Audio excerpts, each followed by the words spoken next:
This is the opening screen. Yeah. And you know, of course you have SMS, you have a calendar, these are the photos, and wow, it's so easy to use, isn't it? When you press the button there, well, you're not pressing a button, but you're just pressing the screen, and how do you, so whatever you're looking at, you can just sort of move it along with your finger there. You move it around with your finger, you scroll up and down, and it's sensitive to the speed at which you're moving your finger as well. And if you give it a flick, you can just set it going. But if I look at one of these pictures, here we go, look, here's one of me and Scott from last night. Yeah. You can zoom in on things like this, you can zoom in and out, just move it around. And when you turn it sideways, it senses the change, and of course just turns the picture around for you as well. Yeah, we're just getting a few reflections there. Yeah. Okay, so if we go back to the main screen, one of the fun things about it is, of course, the video, and it comes with this application that hooks into YouTube.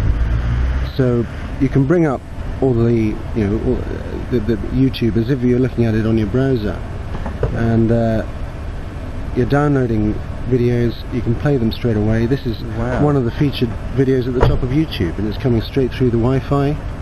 And just getting a few reflections. So if you could just turn around that way a little bit. Yep. How's that? Yeah.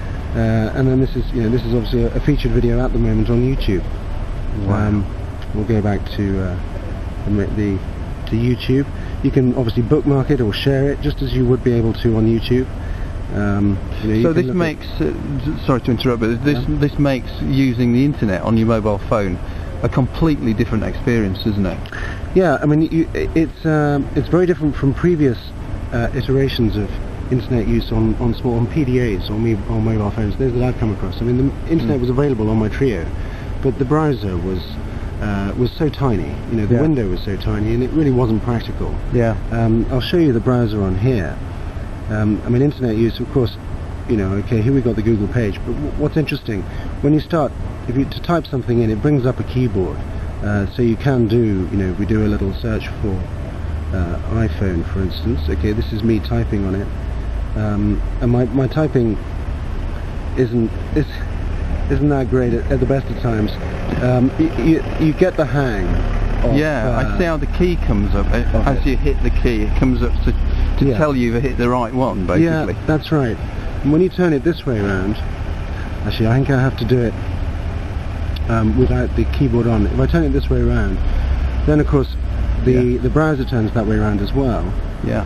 And you can now type, you have bigger keys, and you can use your thumbs this way around. So you can, so which is a lot easier. I find with I had a phone recently, and I was just trying it out, it's a PDA, and it had the keyboard the other way round, and I thought, oh, I wish it was that way round. On this you can actually have it round both ways. Exactly, it works really well like that. So I mean, it's up to you. I mean, the preference is yours, and you know, there'll be plenty of people who'll be tapping around like this, but then you can just use your thumbs if you need to. Yeah. There's a great calculator, you know, which again is just really easy to use. There's some good features in the clock, because you can see the time anywhere in the world that you specify. You decide, you set in your previous places that you want to see, and of course this is all up to date. You've got, you can be watching your stocks. This is all retrieved fresh off the internet. Right, so that's all live. Yeah, it's live. The map feature's pretty cool. This is actually a map, and I brought this up previously, of where we are exactly now, between Coventry and Birmingham. And if we go to satellite view, we're seeing there what it looks like from the air. You can move around to move to a different area. You can zoom in. Actually, I've just zoomed out there. You zoom in by pushing your fingers apart. Yeah. We're in Meriden at the moment, aren't we? So I'm zooming right in on this on the monument which marks the centre of England, just there. And these are obviously from satellite shots. This is off Google World, it's called, or Google Maps, I can't remember. Google Maps, probably. Google Maps, yeah. Or Google Earth. Google Earth, exactly, that's it. And then the weather, okay, I've got previous, I've put in areas that I'm interested in. It's just updating and getting the weather information in Tunbridge Wells.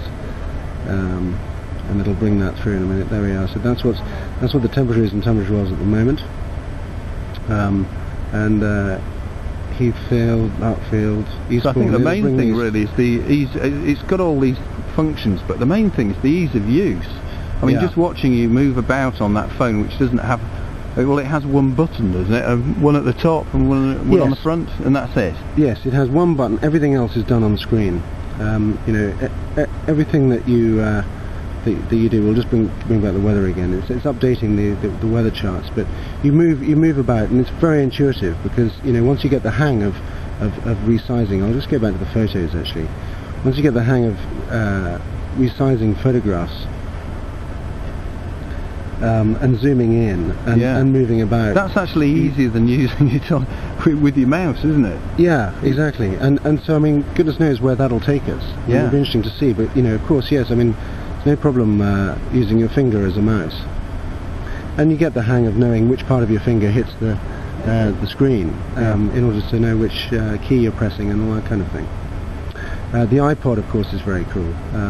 Okay, well, this is an audio book that I had downloaded previously.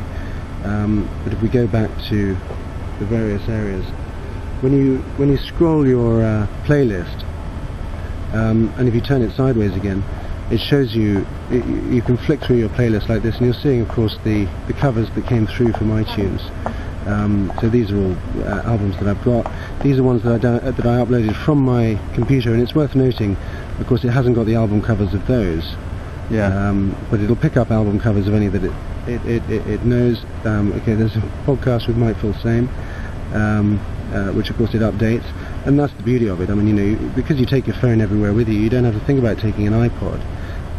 And you can be updating your music while you're working on a computer and charging your phone, and just knowing that next time you go out in your car you'll be able to listen to the next broadcast on the iPod.